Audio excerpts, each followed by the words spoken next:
परीलोक में बहुत सारी खूबसूरत परियां रहती थी।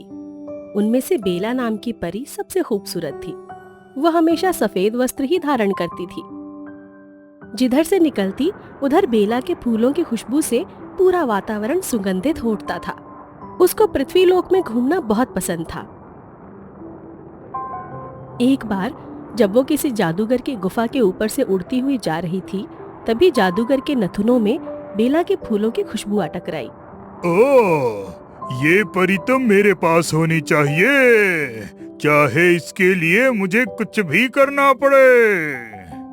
ये सोचकर वो एक साधु के पास गया। महाराज, मुझे कोई ऐसा उपाय बताइए कि बेला परी हमेशा के लिए मेरी हो जाए। देखो, सबकी रहने की अपनी अपनी जगह है। परियां पृथ्वी पर नहीं रह सकती।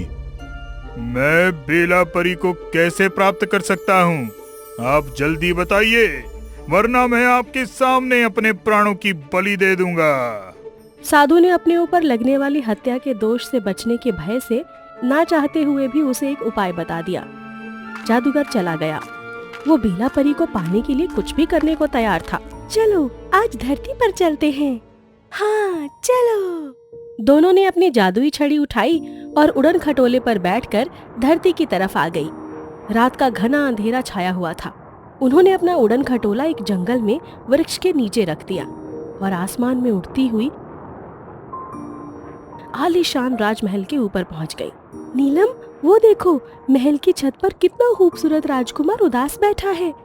चलो क्यों ना उसकी उदासी का कारण पूछकर उसकी उदासी को दूर करने में उसकी मदद करें। हाँ चलो। दोनों परियां राजकुमार के पास पहुंची। तुम कौन हो और यहाँ उदास क्यों बैठे हुए हो? मैं इस देश का राजकुमार रतन सिंह हूँ। एक दिन एक जादूगर आया और मेरी राजकुमारी बहन पर कोई सम्मोहन करके उसे पता नहीं कहाँ ले गया। मेरी राजकुमारी बहन कहाँ और किस हाल में है, यही सोचकर उदास हूँ। मैं अपनी दिव्य शक्ति से देख सकती हूँ कि तुम्हारी राजकुमारी बहन नील पर्वत के एक महल में गहरी नींद में सोई हुई है और उसके महल के चारों तरफ कड़ा पहरा है। नील पर्वत तक पहुँचने का तो कोई साधन नहीं है। मैं वहाँ कैसे जा सकता हूँ? तुम लोगों को मेरी मदद करनी होगी। हम तुम्हारी मदद जरूर करेंगे। ये लो, ये अंगूठी जादुई है। इसे पहनकर तुम जब भी चाहो अदृश्य हो सकते हो। बस तुम्हें अंगूठी को चूमकर बोलना होगा, ए मेरी अंगूठी, दिखा अपना जादू। तुम जहाँ भी रहोगे हम कल सुबह फिर मिलेंगे। तुम्हारे राजमहल के फाटक के दाहिनी तरफ एक सफेद घोड़ा है। वो जादुई घोड़ा है। उसका नाम जौहर है। तुम्हें जहाँ भी जाना हो सिर्फ उसके कान में बोल देना। ये कहकर परियां परीलोक की तरफ चली गई। राजकुमार ने अंगूठी अपनी उंगली में पहन ली और राजमहल के फाटक पर पहुंचकर इधर उधर देखने लगा। तभी जौहर हिनहिनाया और उसके पास आकर खड़ा हो गया। राजकुमार अपनी तलवार और तीर धनुष लेकर आया था। चल मेरे जौहर, नील पर्वत पर, जहाँ मेरी राजकुमारी बहन जादूगर की कैद में है। जी राजकुमार।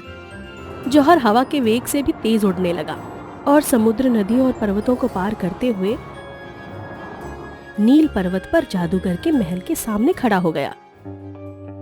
राजकुमार, आप अंदर जाइए। जब आपका काम हो जाएगा तो 3 बार ताली बजा दीजिएगा। राजकुमार उस महल के भीतर चला गया और वहां उसने खिड़की से देखा कि राजकुमारी एक पलंग पर पड़ी है और उनके हाथ मजबूत रस्सी से जकड़े हुए हैं। उनकी आंखें बंद हैं। राजकुमार ने तुरंत अपनी अंगूठी चूम ली। ए मेरी अंगूठी, दिखा अपना जादू। राजकुमार उस कमरे में चला गया। उसने राजकुमारी को जैसे ही हाथ लगाया, सारे महल में टन टन टन टन घंटों की आवाज गूंज उठी और बहुत सारे लोग कमरे में आ गए। राजकुमार तुरंत वहां से निकलकर महल के बाहर आ गया। उसके 3 बार ताली बजाते ही जौहर भागते हुए उसके सामने आ गया। राजकुमार, आपका काम हो गया? नहीं जौहर। राजकुमार ने जौहर को सारी बातें बता दी। राजकुमार, इस बार आप यहीं मेरी प्रतीक्षा कीजिए। मैं जाकर राजकुमारी को लेकर आता हूँ। जौहर तुरंत एक चूहे में बदल गया। वो कमरे में गया और राजकुमारी के बिस्तर में चारों तरफ घूमने लगा। तभी उसकी नजर उस रस्सी वाली डोरी पर पड़ी, जिसका एक सिरा राजकुमारी के शरीर में लगा हुआ था। उसने अपने मजबूत दांतों से डोर को काट दिया। वो राजकुमारी के ऊपर उछल कूद करने लगा। और घंटे की आवाज नहीं आई। राजकुमारी, राजकुमारी, जल्दी उठिए, राजकुमार आपकी प्रतीक्षा कर रहे हैं। मेरे हाथ तो खोल दो। चूहे ने हाथ की रस्सी भी काट दी। आप चुपचाप सोने का बहाना करके लेटे रहिए, राजकुमार आपको ले जाएंगे। सुबह हो गई। तब तक बेला परी और नीलम परी भी आ गई। मेरी बहन राजकुमारी को बाहर ले जाने में आप लोग मेरी मदद करिए।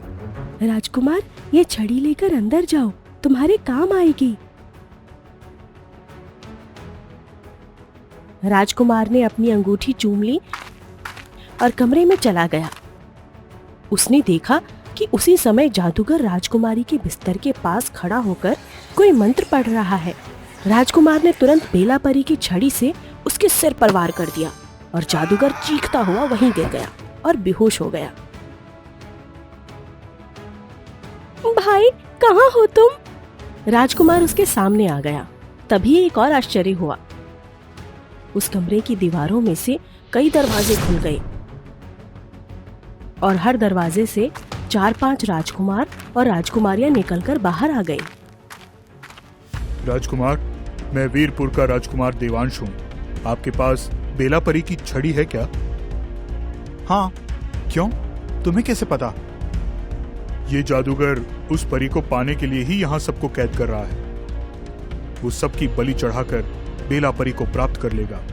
बेला परी की छड़ी की वजह से ही ये बेहोशी की अवस्था में है और हम सब उसकी कैद से छूट सकते हैं। सिर्फ आधे घंटे में ये होश में आ जाएगा।